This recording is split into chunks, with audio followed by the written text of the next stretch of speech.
Hello folks, it's Anahita Rao. I wanted to speak very briefly today about a subject that comes up quite a bit in readings. Now, when I look at a chart, the ninth lord, the ninth house, and Jupiter become the conventional markers to see if a person is lucky or will fulfill his or her dharma, as indicated by the ninth house and lord. And of course, to some extent, it's indicated in the Navamsha, so you cannot neglect that.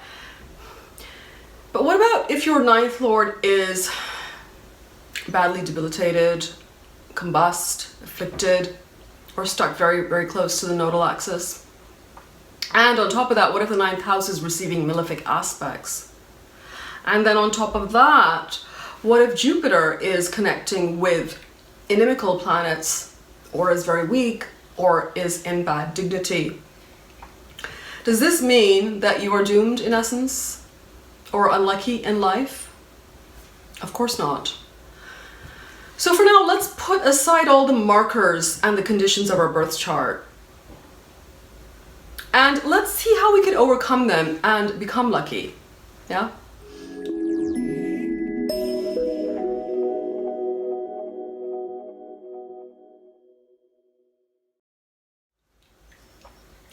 It's actually an age-old question. Are we born lucky or do we make our own luck? I think to some extent it's a bit of both. But if you examine people who are lucky, at least they appear to be lucky, whether by beliefs or being at the right place at the right time, they do share some principles. And what are they? Principle number 1, maximize chance opportunities. Lucky people are skilled at creating, noticing, and acting upon chance opportunities. So some degree of risk-taking is a very good thing. Other ways to do that: networking, adopting a relaxed attitude to life, and being open to new experiences. So in other words, step outside of your comfort zone, what you're taught, how you live, and be open to change. First step, of course, always is to have a wish, a desire, a goal. But the second is to do nothing. The third is to act. Don't skip the second step, because that is where the reflection, the introspection, the planning happens. Often what people do is they have a thought, have a desire, have a goal, and then they just forge ahead. Don't forget step number 2. Now, that brings me to principle number 2, listening to lucky hunches. Lucky people make effective decisions by listening to their intuition and to their gut feelings. In addition, they take steps to actively boost their intuitive abilities. How? For example, by meditating. It could be mantra practice. It could be eating holistically and clearing their minds regularly. Principle number 3, expect good fortune. Lucky people are certain that the future is going to be full of good fortune. These expectations, of course, then become self-fulfilling prophecies by helping to persist in the face of failure. And of course, will also shape your interactions with others in a positive way. Not only that, but it will help you to attract people that will help you along the way. Yeah.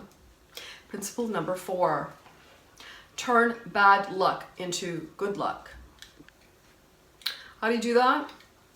Well, lucky people employ various psychological techniques to cope with and often even thrive upon the ill fortune that comes their way.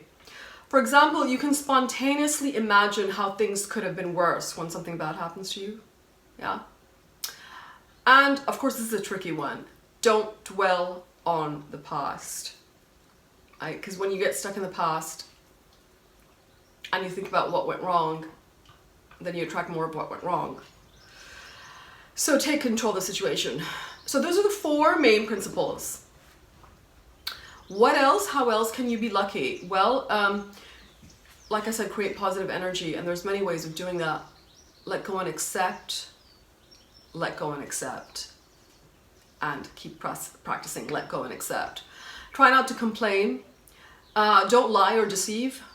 Embrace natural incidents in life. In fact, this is something that all of us are being called to do at the moment. Read signs and omens. They're everywhere and all the time. Listen to your intuition. Reflect inward before acting, which is something that I talked about a little bit before. Be proactive. Try to find the good in everyone. Not so easy to do always. Take opportunities to help others. Don't be afraid of being taken advantage of. Oh yeah, and of course, practice makes perfect. So you're not going to be an expert at everything all at once. Okay? You've got your whole life to perfect it. But indirectly, you will also be doing remedies when you're doing this for the challenging planets in your chart. Yeah.